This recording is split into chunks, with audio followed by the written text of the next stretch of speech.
So the Raiders made a move at wide receiver that most folks probably didn't even notice, but it actually matters more than you'd think.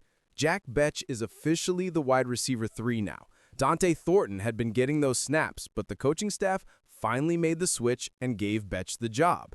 And honestly, it was about time. Thornton's got the speed and size you want in a deep threat, but the kid's just not ready yet. He's been running sloppy routes, slowing down in the middle of his breaks, and even lining up in the wrong spots. Both Pete Carroll and Geno called him out for that interception against the Colts where he was supposed to be somewhere else completely. That's not a knock on the kid's talent, but right now, he's too raw to be out there every snap. Bech brings something different. He's not a burner, but he can actually run routes. He understands leverage, he knows how to sit down in zones, and he's dependable. That means a lot in Chip Kelly's system, especially when you're trying to run those quick passing concepts.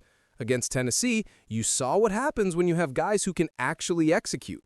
The Raiders didn't have a single 3-and-out in the second half. Every drive went for at least 40 yards, except the last one when they were just burning clock. When's the last time you saw that from this offense? It's been rough all year, and then suddenly against the Titans, things started to click. Yeah, Tennessee's defense isn't great, but this offense has struggled against everybody. Having a guy like Bech who can run those underneath routes, get open quick, and let Geno get the ball out fast changes the whole rhythm. Trey Tucker had some nice plays, turning short passes into big gains. Michael Mayer was making defenders miss. Jakobi Meyers was doing work in the intermediate game. That's the kind of football this team has to play, especially with an offensive line that can't hold up for long stretches. Now, looking ahead to Kansas City, the Chiefs' defense isn't what it used to be, but they'll still bring pressure and make Geno uncomfortable if he holds on to the ball. That quick passing game, getting back involved on crossers and short routes, that's how you stay on schedule. The Chiefs rank around 21st or 22nd against the run, so there's some space there for Ashton Jeanty, but balance is key. Having Bech in that WR3 role instead of Thornton helps with that. It's not flashy, but it's smart. And if the offense can build on what they did in Tennessee, maybe things aren't as hopeless as they looked a couple weeks ago. While the offense is starting to find its footing, there's also noise off the field that could shake things up. Adam Schefter dropped his list of potential trade candidates, 33 names across the league, and only one Raider showed up, Jakobi Meyers. That's not random. Schefter doesn't just toss names around. The fact Meyers is the only Raider mentioned says a lot. And if you've been following along, you know this didn't come out of nowhere. Meyers asked for a trade earlier in the offseason. He's in a contract year, wants to get paid, and the Raiders basically told him they're not paying his price. He's looking for something around $17 or $18 million a year, maybe more. The Raiders said no. 2 days later, they went and signed Amari Cooper, who later retired, but the message was loud and clear. Now you got a guy who already wanted out, isn't getting extended, and plays for a 2-4 team that doesn't look like a playoff contender. The trade deadline's November 4th, and teams are calling. The Buccaneers are reportedly the most aggressive, needing a receiver after losing Mike Evans. The Patriots have that Josh McDaniels connection. The Giants, Commanders, Rams, 49ers, they've all shown interest. Meyers fits perfectly as a reliable number 2 or 3 receiver who can move the chains. For a contender, that's gold. But if you're the Raiders, why trade him? He's your most dependable receiver. Geno trusts him. The offense runs smoother when he's out there. And if he leaves in free agency, you'll probably get a compensatory 4th-rounder anyway. So why give him up now for that same value? Keep him, let him help the offense develop, and get that pick later. You just paid Geno Smith. You brought in Chip Kelly. If you're serious about building something, doesn't it make sense to give your quarterback some weapons? Trading Meyers would send a message that you're waving the white flag, and I'm not sure the front office wants to do that yet. That said, if someone offers the 3rd-round pick or better, it's hard to say no.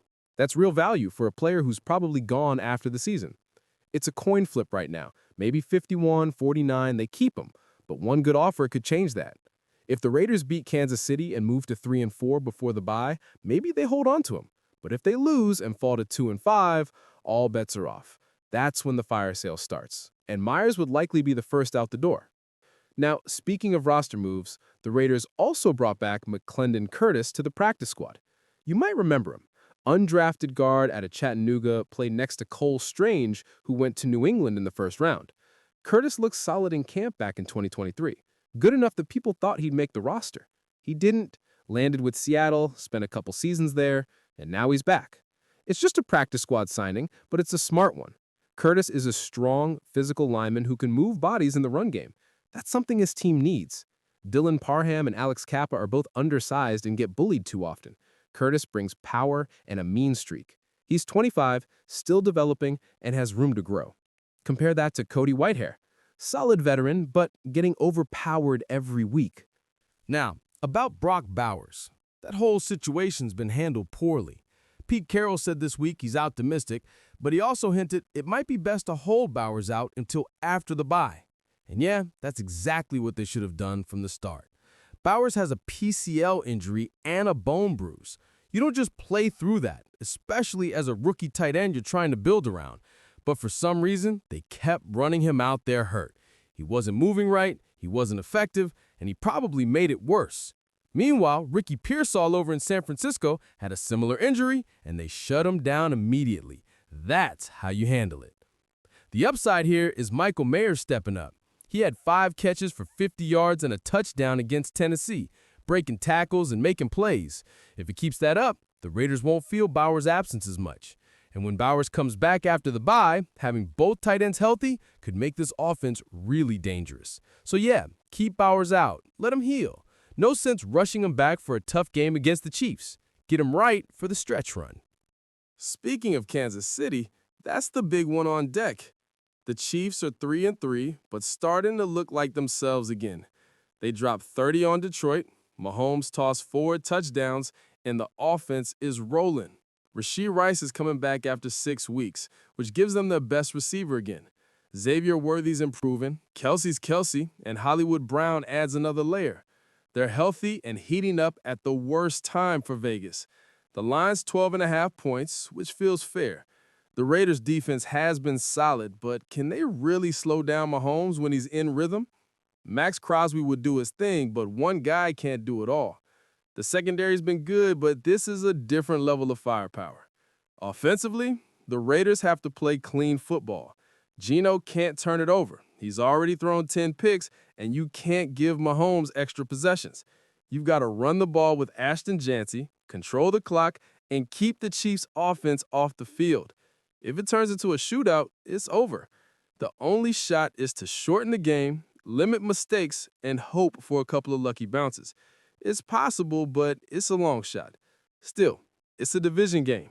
Anything can happen. The Raiders have pulled off upsets before when nobody gave them a chance. If they can somehow win this one and go into the bye at 3-4, everything changes. You'd be a game out of first, getting healthier, and with momentum for the second half.